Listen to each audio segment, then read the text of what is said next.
In response to widespread looting and rioting in Chicago, over 100 people being arrested and 19 police officers being injured, Black Lives Matter organized a rally outside of the Chicago Police Department in support of the looters, saying looting is our right, calling it reparations, saying they don't care if someone wants to loot these businesses because those businesses have insurance.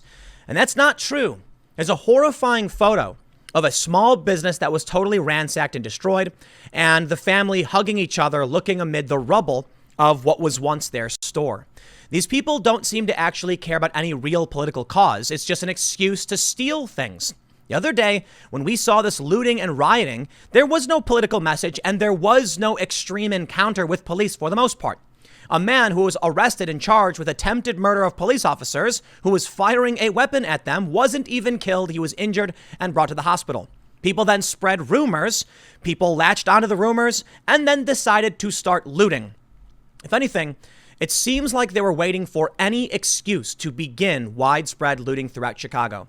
And of course, the mayor has condemned this, saying they're not protests, they're violent criminals. Even the DA, Kim Foxx, who's, people have criticized Kim Foxx, has said that she will uphold the law in this regard. But in the past, Kim Foxx actually released people who were involved in the riots back in June. Now, maybe not released, but dropped the charges on hundreds of individuals, claiming they didn't have the budget to actually deal with this. Maybe this shows exactly what the problem is. Defunding the police is not the solution. And now we're seeing the real ramifications of this. Businesses being destroyed, people's lives being destroyed, people in New York are fleeing. And while we have Black Lives Matter in Chicago saying looting is our right, calling for the defunding of police, we have black lawmakers in New York City saying no. It's an overwhelmingly white movement that wants to colonize these minority neighborhoods by taking away their law enforcement, which keeps them safe. And this is backed up by data from Gallup showing 81% of the black community likes the amount of time the police spend in their neighborhoods. In fact, 20% of those people, a little bit more, actually want more police, or at least the police to spend more time in their communities. So who is backing this extremism that demands looting as a right?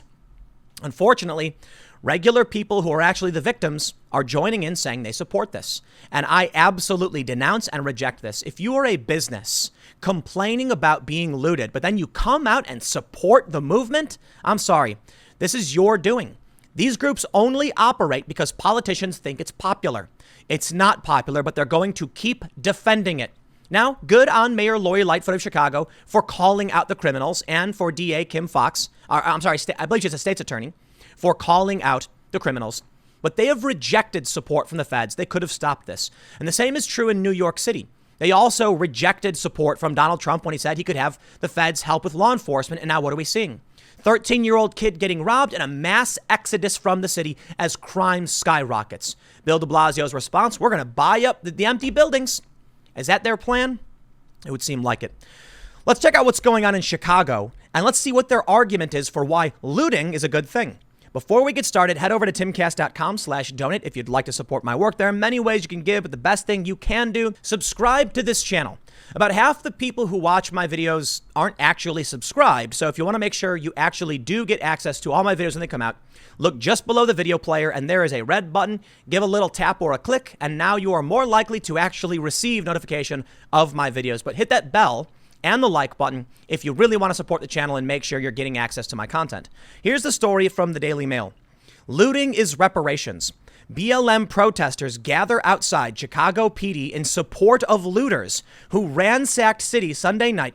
As organizer claims, anything they wanted to take, they can take because these businesses have insurance. The great lie, as it were. It's just not true. Let's read on. Black Lives Matter Chicago said early Monday's looting of stores was a form of reparations, as the group held a protest Monday night in support of the more than 100 people arrested after an evening of violence. Downtown Chicago was otherwise quiet after authorities cut off access, with drawbridges leading into the city pulled up and freeway exits blocked after riots sparked by a false rumor of a child shot by police.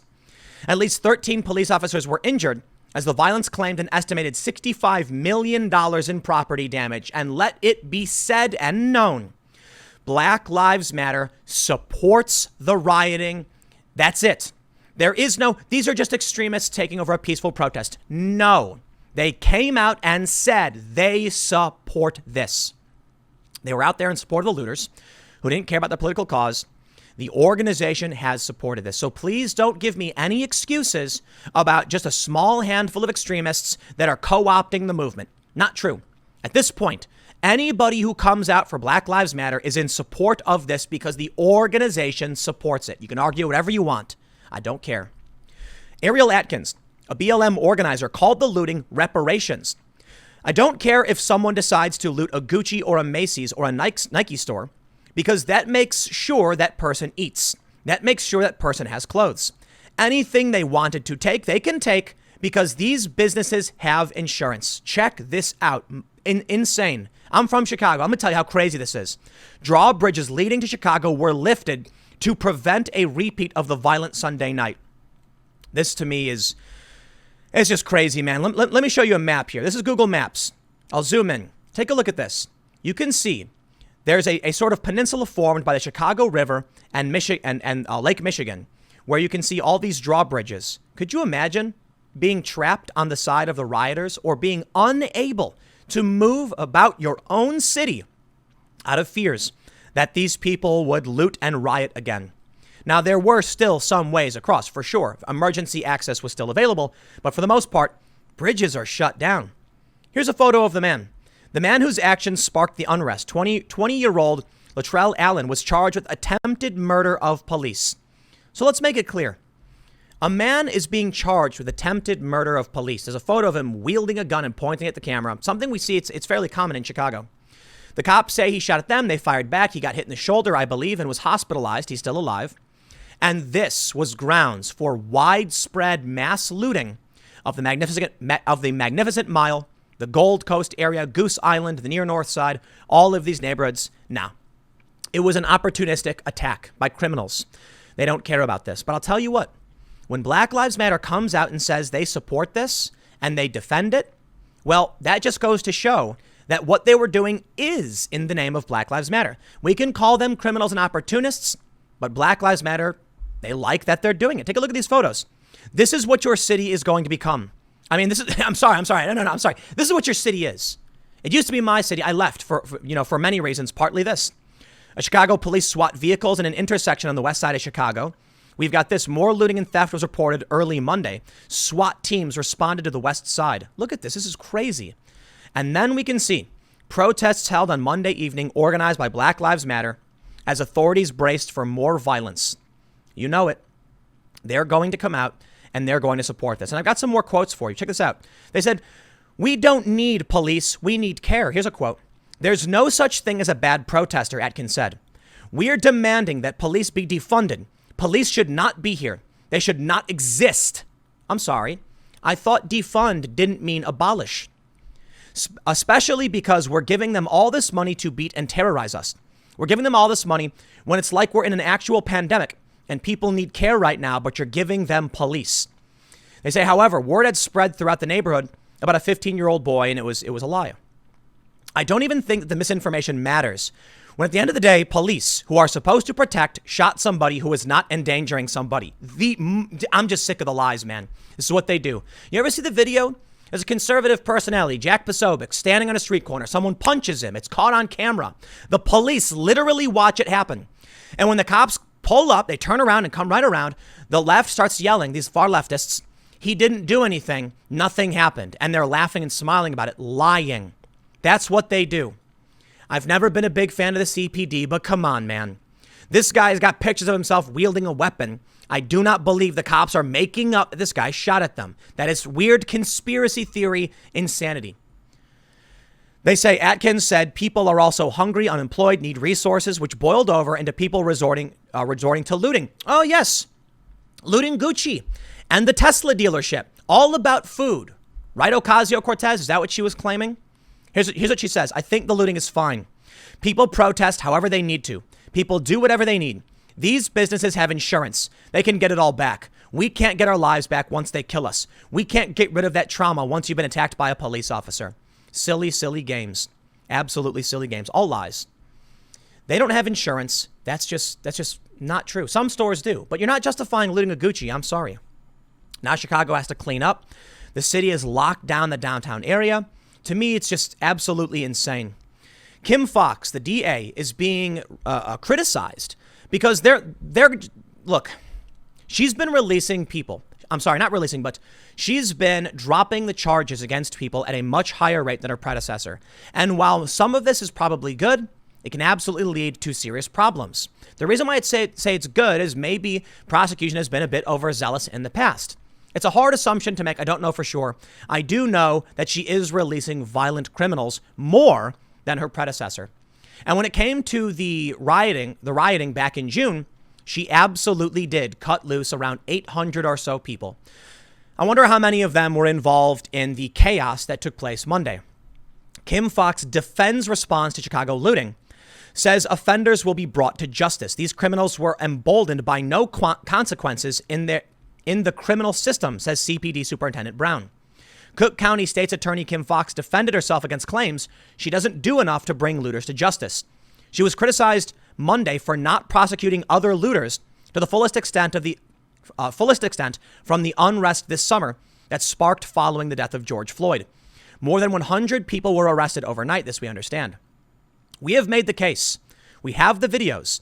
We have the officer testimony. These people need to be held accountable and not cycled through the system, Lightfoot said. That's the mayor. Lightfoot urged those overseeing the cases to step up, which is something Superintendent Brown says they failed to do following the George Floyd riots. They say protest, I say riot. He said a lot of arrests were made, but not prosecuted to the fullest extent. These criminals were emboldened by no consequence in the criminal system, Brown said. The notion that people believe that they are somehow empowered because people were not prosecuted is simply not true, Fox said. Well, I'll tell you this. As someone who has family in Chicago, as somebody who's actually asked them about what's going on, that is not the opinion of regular people in the city. The opinion, at least of the people I know in the city, is that by releasing all of these people and because of the riots and the protests, these people, the rioters and the looters, no longer fear the police. That was a very humorous moment in the early Monday, Sunday night riots, where a vehicle pulled up and yelled at one of the looters, go home, and they yelled, you go home. They didn't even care. The cop couldn't do anything. All he could say was go home, and this is what you get. Kim Foxx, Foxx also called on the officials to work together rather than point fingers as she defended her office's role in prosecuting looters. She claims only 325 looting arrests CPD made during May and June were considered felonies. She added that the courts did not open back up until July 1st, and those cases are still pending. Those cases are coming to court now. We are now in the August hearing and status dates now, she said, making a point to add that none of the cases were dropped. None of the felonies were dropped. But let me bring you back in time to June 30th. Fox dropped misdemeanor charges related to recent protests. Check this out. Cook County State's Attorney Kim Foxx's office has instructed prosecutors they should be inclined to drop certain misdemeanor charges and some felonies under certain circumstances related to protests against police brutality. Sure, maybe it makes sense in some capacity, but I'll tell you what. When you publicly announce you're going to be releasing people, don't be surprised when they get emboldened and say, time to go loot and party. And this is what you get. But let me tell you what really bothers me. Now, I can hold these government officials accountable. I can criticize, or to the extent that I can criticize them. I can criticize them for their role in emboldening this. But I highlighted this story in an earlier segment. Seattle business owners fed up with crime worry about cuts to the police department. And there is an absolutely amazing passage in this story. They say, sadly, it's become routine. We've gotten good at calling the insurance company, boarding up windows, and protecting the store. It's just exhausting. 2 of his 3 stores have been hit 5 times since protests began. He offered that unnerving feeling he has never goes away for him and his staff. I describe it as a low tension that never goes away, Munson said. And now, with Seattle police budget cuts on the way. And then he says, we fully support the Black Lives Matter movement and want to see change. I just showed you in Chicago. The Black Lives Matter movement advocates for, supports, and defends looting and looters. How dare you, bootlicker, come out and praise this group saying you support them while crying about them damaging your business? Let me tell you what a bootlicker is not. When someone says, I support the police in trying to stop violent riots, the left goes, you're a bootlicker. No, that's not a bootlicker. That's you saying, go do your job, police, and keep the community safe and stop the violence. I'll tell you what a bootlicker is. It's a business owner that says, we're so fed up with the riots and the people damaging our property. And then they turn around and say, but we support everything you do. They got on their knees and they licked the boots of Black Lives Matter. At this point, the national organization is not denouncing the violence. Local chapters are supporting the violence. I mean, this is not even an exaggeration. It is overt. They're supporting the violence. So how dare you in Seattle, where they just drove out their black female police chief, she's resigning. How dare you support this movement? It's absolutely insane. But let me show you something. Check this out from Civics, a poll. Do you support or oppose the Black Lives Matter movement? Now, I've shown you this several times because we keep getting updates. As it turns out, more and more people are opposing Black Lives Matter as time goes on. Support has dropped now to 49%, with opposition at 37% and 12% on the, they're not necessarily on the, well, they're on the fence. 2% are unsure. 12% neither support nor oppose. I guess they're saying, leave me out of it. 37%, it's increased since the start of the riots, from 28% up to 37%. Following the George Floyd incident, support for Black Lives Matter skyrocketed to 53%. It's now fallen down to 49% in the past couple of months. Why? Because the rioting does not stop. And because now people are starting to realize what's really going on. The looting, it's a part of their playbook. It's part of the game. They say, hey, good. Now these people can buy stuff. It's reparations. It's our right, they say, in defense of looting. So let me tell you, people want to argue about Antifa. They want to say that Antifa is a terror organization, whatever you want to call it. This isn't Antifa. This is Black Lives Matter, a top-down national organization with leaders, with chapters, with membership, with a national organization that receives donations through Act Blue, a progressive fundraising platform. If these people are advocating for crimes to push political or social change, they are engaging in terror. If Black Lives Matter comes out and says they support it, are they not now a domestic terrorist organization? Well, we've got Black Lives Matter protests internationally, but to the extent that they actually coordinate, I don't think so. We don't really have domestic terror organizations in this country because of the First Amendment. But let me tell you, shouldn't these crimes be investigated the same as Bill Barr is going after, I should say the DOJ is going after Antifa? If Black Lives Matter groups went around Chicago destroying everything, and the organization says, good, what they're doing is good, it's our right, they're taking credit for it. They're supporting it. They were demanding these people be released from jail. Are they not supporting terror? They are, as far as I can tell. And look, man, this is where it gets sad for me. Who opposes defunding NYPD? These black lawmakers. Several black city council members have lashed out at progressives, comparing calls to defund the police to colonization and political gentrification. Yes, that's right. We've been hearing from black lawmakers in New York and activists saying, bring our police back.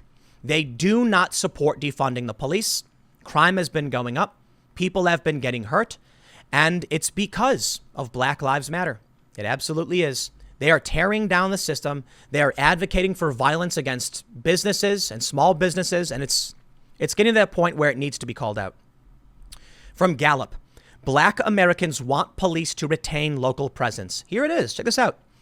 They say 81% want police to spend the same amount of time or more time in their area. So where does this narrative come from about, these communities wanting police to be defunded or abolished? Well, it comes from a group of people that is overwhelmingly white. I bring you now to the Brookings Institute, where they say the diversity of the protests in the U.S., 54% is white. That's right. The majority of these protests are white people. The next group is Black Americans at 21%. It's slightly disproportionate relative to population demographics. There are more black people joining the protests percentage-wise than there are in this country. That's good. That's good for Black Lives Matter. It shows that there is interest among the black community to support Black Lives Matter. Still, the bulk of their support, 54%, comes from white progressives. White progressives coming into these neighborhoods and demanding they take the cops away. That's privilege. That's literally what you would call, I suppose, class privilege, or, hey, I'll use their language, white privilege. These people from middle class, upper class neighborhoods who don't have the same level of crime as some of these poorer neighborhoods are demanding the police be defunded. And it's resulting in the obvious: looting, crime, and all of these problems. Now we can go to, New York. We do not welcome it. Mayor de Blasio opposes Trump sending federal agents to NYC. I highlight this from July 20th because it's in line with what we saw from Lori Lightfoot, the mayor of Chicago.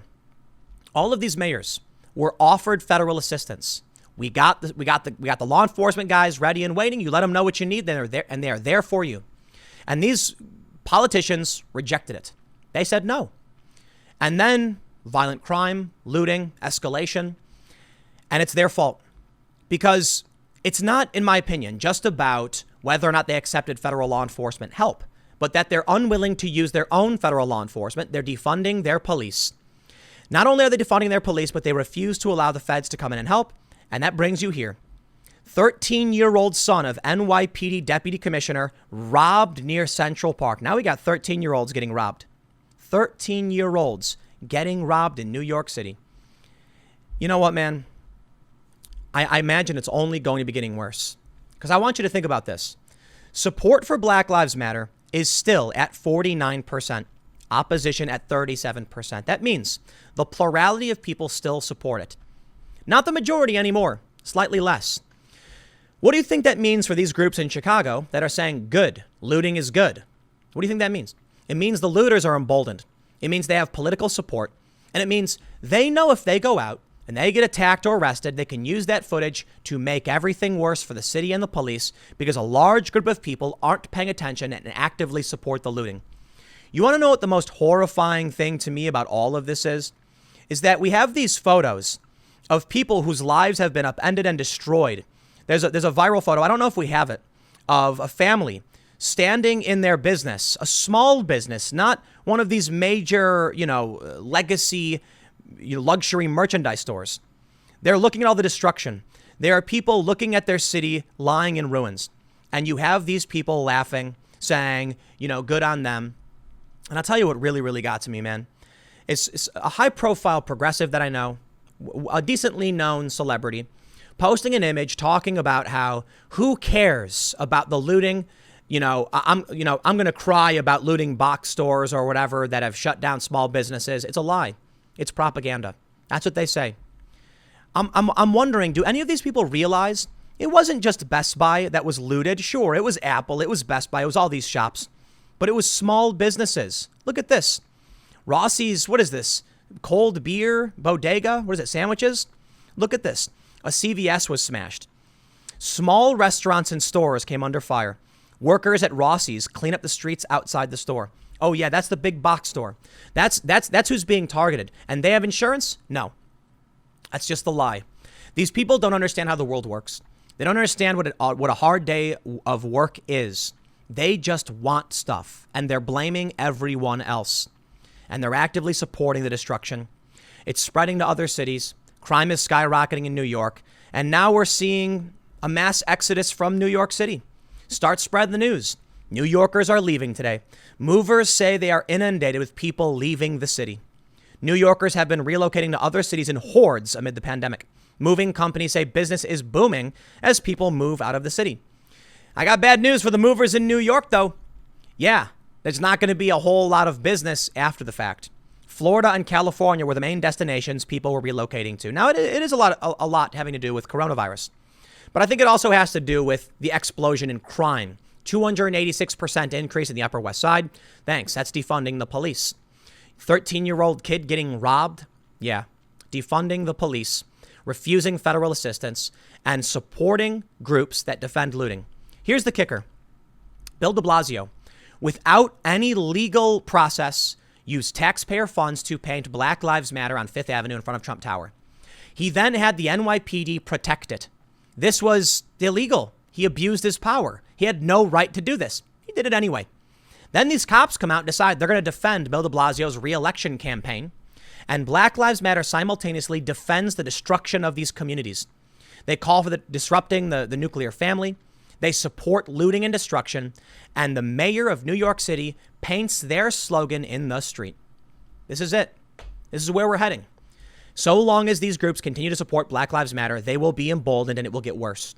Now, of course, I think it's fair to point out, I can mention the plurality of people support Black Lives Matter, but opposition is increasing every day and support is declining every day.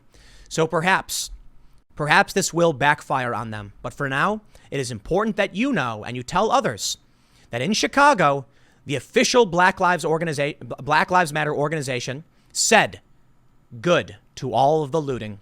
So when your neighborhood gets looted, when they come to your house and they vandalize your property, when they smash your windows, just remember, it was supported by this. I'll leave it there. Next segment's coming up at 6 p.m. over at youtube.com/TimCastNews. Thanks for hanging out, and I will see you all there.